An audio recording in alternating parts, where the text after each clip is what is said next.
Bonjour Margot. Bonjour. Parfois on le dit à la fin, mais là on va le dire dès le début. Vous nous conseillez une série diffusée sur OCS. Oui, une série qui s'appelle The Outsider. Le premier épisode est sorti ce lundi. Et si je n'en oublie aucune, c'est quand même la 29e série adaptée d'un roman ou d'une nouvelle de Stephen King. Alors, on pourrait commencer à en avoir marre. Ce serait quand même dommage parce que celle-ci est particulièrement réussie.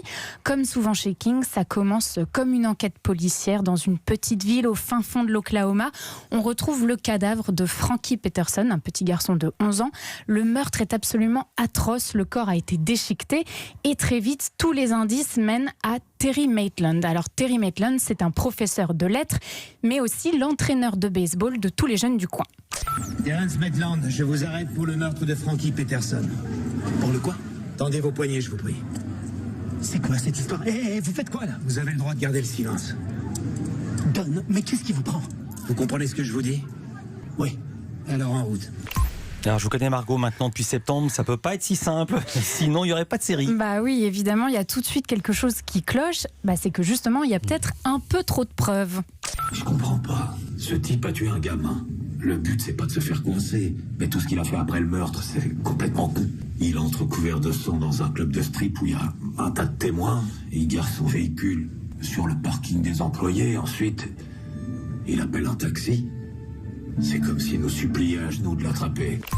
Et regardez-nous sur Europe1.fr parce qu'Hippolyte Girardot mime les dialogues. Peut-être même mieux que la série. Les doubleurs. Margot. Ça vaut le coup. Alors, les choses, vous l'avez compris, sont peut-être un peu plus compliquées. Elles deviennent encore plus compliquées lorsque Terry Maitland dégaine, alors qu'il est déjà arrêté, un alibi en béton. Il était dans une autre ville au moment du meurtre. J'étais à Cap City. De quand à quand? J'ai quitté mon domicile à 9h mardi matin et je suis rentré mercredi à midi le jour suivant. Quelqu'un avec vous? Oui, et Jerry Frost et Bob Berry. Il y avait quoi à Cap City? Il y avait une conférence pour les professeurs de lettres de l'enseignement secondaire. On est arrivé juste avant le déjeuner, puis on assiste à la réunion débat de l'après-midi. C'est génial. Alors, vraiment, il faut regarder la vidéo sur Europe1.fr. Quel numéro d'Hippolyte Girardot?